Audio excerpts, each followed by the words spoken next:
Hello kahaks! Today, let's make our all-time favorite nating mga Pinoy, ang Royal Bibingka or Bibingkang Malagkit. Well, no bake ito, kaya no oven, no problem. Isa na namang kusina hacks ang ituturo ko sa inyo, kaya keep on watching. Here, meron tayo ditong 1/8 cup ng sesame seeds. Lutuin lang natin ito, hindi na kailangan pang maglagay pa ng oil.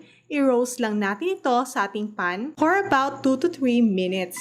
Then, set aside muna natin ito while we prepare our half kilo ng malagkit na bigas or glutinous rice. Hugasan lang natin ito ng pangatlong beses, katulad ng regular na rice, and let it cook for a few minutes. Then, tada! Set aside muna natin ito while we prepare this coconut cream or gata. 2 pack ng 200 ml ang ating gagamitin. And here we cook this over low heat, then add natin ang sugar. Kulo na, saka na natin ihalo ang ating niluto na malagkit na kanin. So yan, ihalo lang natin ito ng ihalo until maging sticky na at totally ma-dissolve na ang gata. And here, we're done. At ito, ilipat lang natin ito sa ating tray or any heat-resistant na molder. Lagyan ko lang ito ng banana leaves kung may available lang kayo. And mostly pagkakanin kasi, pag nilagay natin ito sa dahon ng saging, mas lalo itong sumasarap. And here, gagamit din ako ng square pan. Yan, flatten lang natin ito and set aside while we make our latik na toppings. Ito, kailangan lang natin ng half cup ng gata. Pakuluin lang natin ito.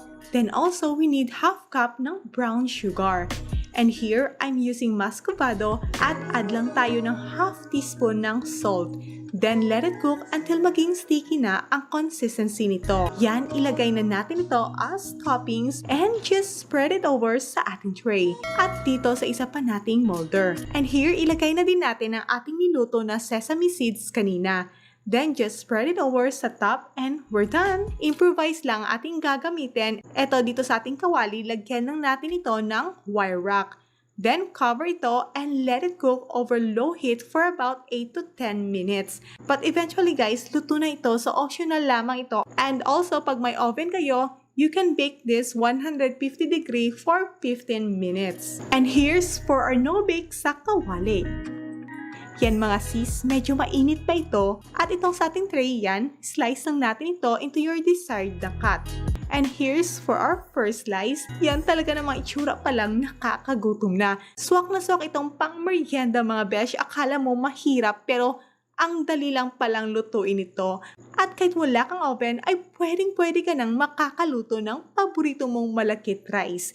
Yan, pang merienda man or pang negosyo, ay kayang-kaya mo na mga besh. And of course, di matatapos ito kung walang taste test.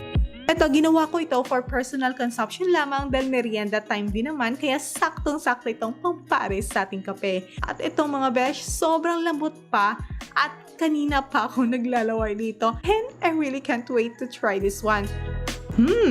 Sarap. At yung lasa niya, hindi masyadong matamis. Swak na swak lang na talagang makakarami ka.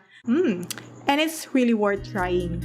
At salamat muli sa inyong panonood at sana nagustuhan niyo ating recipe for today. At next week, mag-upload ako ng isa na namang yummy recipe. Kaya sana po pagkaabangan niyo po yan. Again, my name is Ice. Thank you so much and enjoy cooking!